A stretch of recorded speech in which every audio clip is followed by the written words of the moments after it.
안녕하세요. 데이터 노우즈의 부덕 주쪽입니다. 오늘은 서울 통일로에 대해서 설명을 드리려고 하고요. 제가 유튜브가 좀 서툴러서요. 그래서 오늘은 좀 방식을 바꿨어요. 우리 데이터 노우즈의 편집장님과 함께 좀 시간을 가질 거고요. 질문 앤 답변 형식으로 해서 좀 진행을 해보려고 합니다. 네, 우리 편집장님 소개해드려요. 안녕하세요. 데이터노즈 편집자입니다. 저는 이제 오늘 세빈님을 도와드리기 위해서 이제 질문자로 자청해서 나섰는데요. 오늘 가지고 오신 컨텐츠가 서울 통일로에 대한 걸로 가지고 오셨는데, 제가 이거 서울 통일로는 길인 것 같은데 부동산이랑 어떤 연관이 있을까요? 네, 2017년 2월에 경희궁자이라는 아파트가 입주를 하게 돼요. 그때 한창 이슈가 많이 됐었는데요. 강북의 대장주로 해서 좀 굉장히 이슈가 많이 됐고요. 그만큼 입지 가치가 또 좋았다는 평가가 많이 있어요. 이 경희궁자이가 통일로에 인접해 있고요. 통일로 따라서 이제 아파트들이 형성이 돼 있다 보니까 경희궁자이를 중심으로 해서 멀어지면 멀어질수록 가격 가치가 좀 떨어진다, 이런 의견들이 참 많았어요. 근데 이 통일로에 대한 부분이 지역별로 우선 좀 틀리고요. 그런 이제 지역에 대한 특성이 다 다르다 보니까 저는 이 통일로를 5구간으로 좀 나눠서요. 각기의 지역이 다르다, 그런 환경에 대한 부분을 좀 설명을 해드리고 싶고요. 그런 부동산적인 좀 환경에 대한 부분을 말씀을 드리며 듣는 분들도 재미있을 것 같아서요. 그래서 오늘 좀 준비를 해봤습니다. 그럼 이게 5구간이라는 게 주주님께서 직접 나눠 놓으신 건가요? 아니면 원래 있는 명칭인 건가요? 제가 이렇게 좀 나눠놨고요. 사실은요, 서울의 통일로 부분으로 해서 구간을 좀 나눴습니다. 네,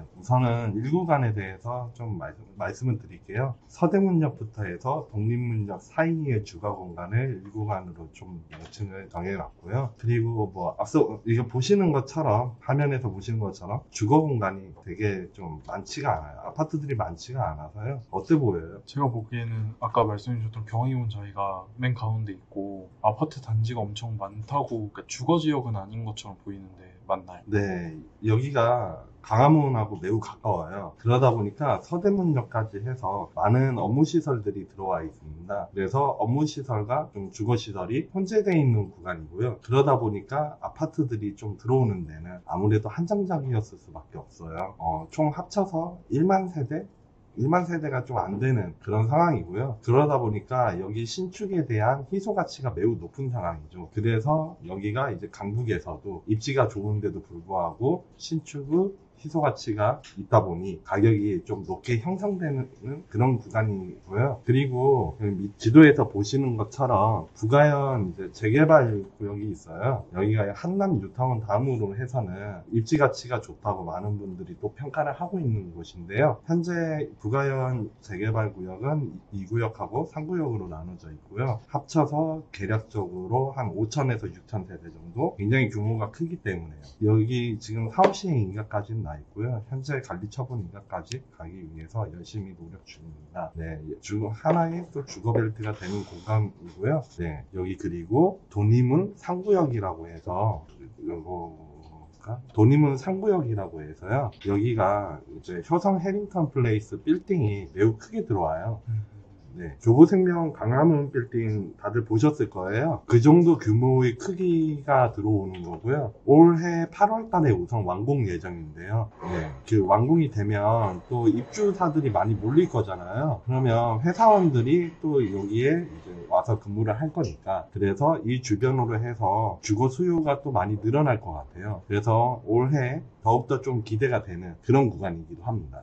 이 구간은 무학재역에서 홍제역 사이의 구간으로 지정을 해놨습니다. 우리 편집장님 보시기에 이 구간은 좀 어떤 것 같아요? 그 빨간색이 저기 신축이라고 표시해 주셨는데, 네. 신축이랑 조금 된 아파트가 많이 섞여 있는 그런 지역인 것 같네요. 네, 맞아요. 여기는 네, 인왕산하고 그리고 간산, 네, 백년산하고 안산, 이게 사면이 산으로 되어 있고요. 일자로 해서 이렇게 쭉 주거 공간이 형성되어 있고 주거 밀집 공간이기도 해요. 그리고 홍제천이 따라서 이렇게 흘러가기 때문에 배산임수 지역이기도 하고요. 네, 그리고 원래는 기존에 여기가 구축이 많이 있었어요. 구축이 많다 보니까 서울에서 한창 가격 상승 붐이 일어났을 때 여기만 또 유독 이제 가격이 올라가지 못한 그런 현상이 있었는데요. 최근에 이제 아파트들이 조금씩 완공되기 시작하면서 주거 인프라가 조금씩 개선되고 있는 상황입니다. 네. 그리고 상구간은 녹번 응암하고 불강력 타이어 구간으로 정해놨어요. 이 응암이 지금 녹번 쪽하고 뭐 붙어 있긴 한데요. 근데 응암하고 녹번하고 또 주거가 애매하거든요. 사실 경계 자체가 좀 애매하긴 해요. 근데 여기 같은 경우에는 지금 이마트가 서울뿐만 아니고 전국에서 가장 또 그 수익이 또 가장 매출이 높은 네. 이마트인 건가요? 맞아요. 매출이 또 가장 높은 곳 중 하나예요. 근데 응암하고 녹번하고 둘 다 이 이마트를 사용하거든요. 그래서 주거 인프라를 같이 공유를 하기 때문에 그래서 구간을 가리지 않고 녹번하고 응암하고 같이 묶어서 진행을 하게 됐고요. 우리 편집장님 상구간 보시기에는 좀 어떠세요? 제가 볼 때 제가 사실 옛날에 이 녹번동에 살았었거든요. 아, 그러세요? 그래가지고 제가 이 지역은 조금 왔는데 저는 이 녹번 시장이 있는 쪽에 살았었는데 그때는 이렇게 많이 아파트가 안 보였던 것 같은데 빨간색이 많은 거 보니까 신축이 엄청나게 많이 들어갔네요. 네, 맞아요. 여기가 지금 아까 말씀 주셨듯이 아파트가 별로 없었어요. 빌라들이 굉장히 많은 곳이었고요. 보통 재개발로 해서 지금 현재 아파트들이 대체적으로 또 다 들어왔고요. 여기 보시는 녹번역 이편한 세상 캐슬이라고 적혀 있는 이것도 5월 달에 입주를 해요. 근데 보시면 2,500세대가 넘어가는 굉장한 이제 대단지고요. 현재 힐스테이트 녹번역도 어느 정도 공사가 완료가 돼가는 과정이고요. 그리고 힐스테이트 녹번도 현재 들어와 있고요. 전체적으로 여기가 신축 바람이 불면서 재개발을 시작을 했고 그리고 현재 많이 입주를 한 상황이기 때문에 주거 인프라가 또 굉장히 좁으면서 그러면서도 여기 또 백년산을 끼고 있어서 자연환경도 매우 좋고요. 그리고 여기는 특성이 또 DMC랑 가까워요. 디지털 미디어 시티랑요. 그래서 이 백년산 힐스테이트에 우리 샘 해밍턴, 샘 해밍턴이 지금 살고 있기도 하고요. 연예인들이 여기를 또 많이 선호를 합니다. 그런 구간입니다. 통일로 4구간은요, 불광에서 연신내 이제 박석고개 쪽으로 해가지고 제가 구간을 좀 정해놨어요. 네, 여기 지금 보시면 아파트들이 대체적으로 좀 구축이거나 아니면 지금 보면 빨간색인 이 신축도 예정으로만 되어 있죠. 네, 우리 편집장님 보시기 여기는 신축이 딱 제가 보기엔 2개 정도밖에 없는데 네. 이게 세대가 앞에 있었던 것보다는 엄청 4,000세대, 2,000세대면 엄청 큰 세대들이 예정이 되어 있네요. 네, 맞아요. 이 동네가 예전에는 가격이 좀 많이 높은 구간이었어요.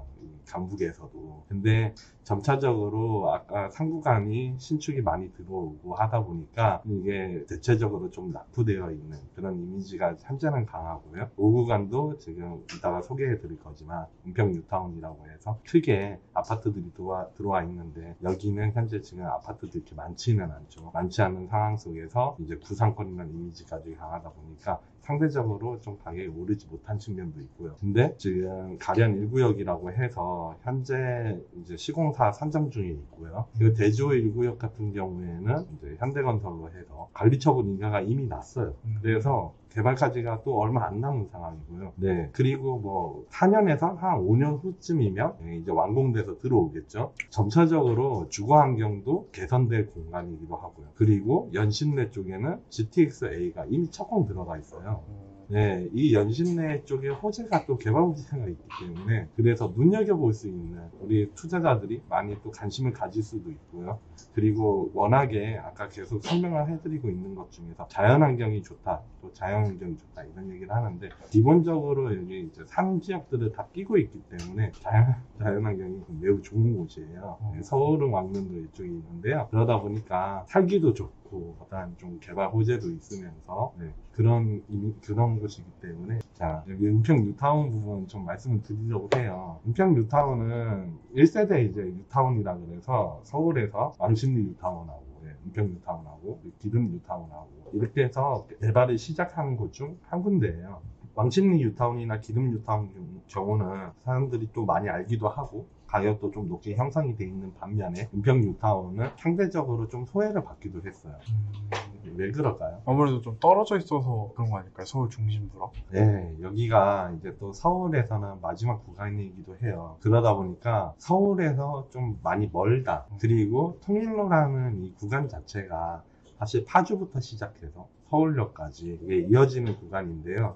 거의 한 4차선 도로. 4차선 도로다 보니까 교통정체가 엄청 심해요, 여기가. 그래서 서울에서도 좀 악명 높은 도로 중 하나로 이게 좀 명성이 있거든요. 그러다 보니까 은평 뉴타운까지 진입을 하는 데나 아니면 나가는 데 교통체증이 좀 많이 심하겠죠, 아무래도. 그래서 상대적으로 수요가 적었어요, 사실은. 근데 여기가 지금 보시면 진강 근린공원이라고 적혀 있지만 이 동네가 정말로 배산임수라서요. 그 누구도 여기에 가서 봤을 때 정말 살고 싶은 동네.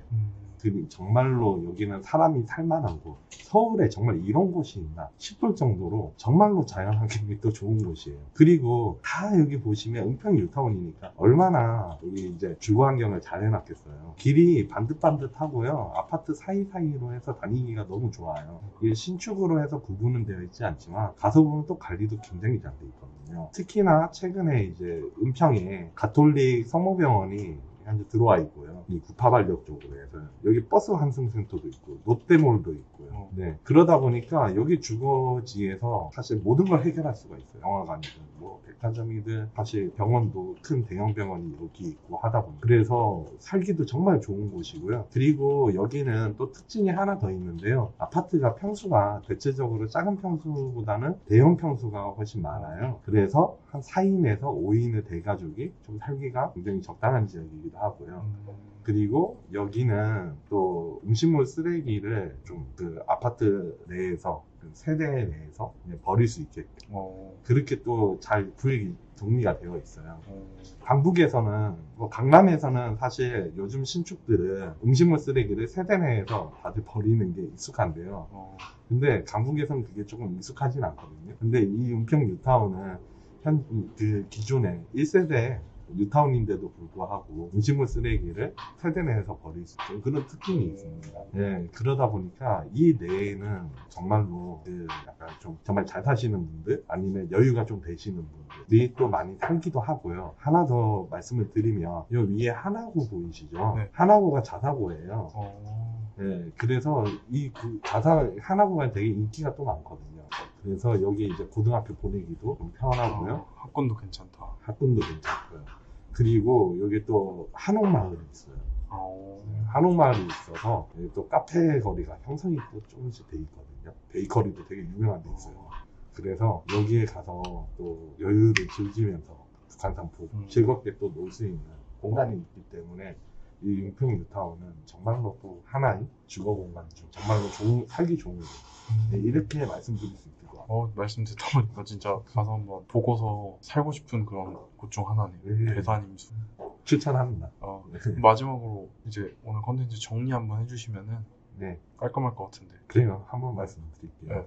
이 통일로 5구간은 강북에서도 대표적인 지역들이 많이 있어요. 아까 보시면 아시겠지만 서대문 쪽도 그렇고 홍제도 노원도 그리고 연신내도 그렇고 은평 뉴타운도 정말로 또 서울에서 강북 쪽에서는 많이 또 알려져 있는 구간이기도 하죠. 예, 대체적으로 자연환경이 좋다는 점이 특징이에요. 각 구간별로 근데 가격 형성은 다르게 나타나고 있어요. 보시면 아시겠지만 연신내 쪽은 좀 가격이 떨어지는, 하지만 은평 뉴타운은 최근에 또 많이 올라간 추세이기도 하고요. 노원은 신축이 많이 있다 보니까 또 가격 형성이 높게 된 반면에 홍제는 구축은 가격이 낮고 신축은 또 가격이 높고 이런 특성들이 또 다 있거든요. 그래서 이제 본인 방송을 보시는 투자자들이라든가 어떤 서울의 요 강북 쪽에 관심을 가지시는 분들께서는 저희 방송을 보면서 본인의 투자 특성에 따라서 5구간을 좀 확인해 보면서 지역의 특성을 파악해 보시는 것도 투자의 하나의 지표가 될 수 있을 거라고 저는 말씀드릴 수 있고요. 네, 요약해서 5구간에 대해서 총평을 하자면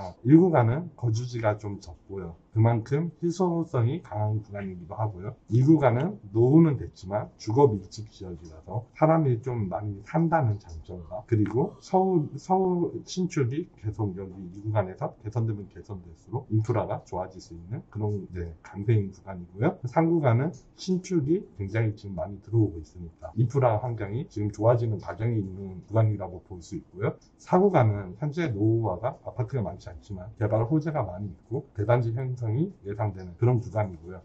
5구간은 거주 환경이 뛰어나고 인프라가 이 5구간 중에서 가장 좋은 구간이라고 말씀드릴 수 있을 것 같아요.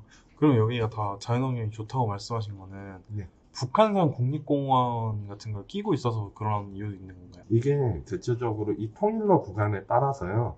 옆에가 좀 산지로 다들 형성이 돼 있어요. 아, 그러다 보니까 기본적으로 조금 경사는 있어요. 사실은 1구간부터 5구간부터 봤을 때는 경사는 물론 있는데 뒤가 다 산이다 보니까 아파트들 설계도 보면 좀 산들을 바라볼 수 있는 그런 구간들로 대체적으로 다들 볼 수 있거든요. 그러다 보니까 바로 뒤에 이제 산이 있다 보니까 당연히 또 산책하기에도 자연스럽게 좀 그렇게 운동을 할 수 있는 구간들이 다들 생기고요. 그리고 서울릉 왕릉 여기도 지금 보면요. 굉장히 이제 또 놀러 가기 좋은 곳. 세계 문화유산이라고 되어 있는 거 보니까 네.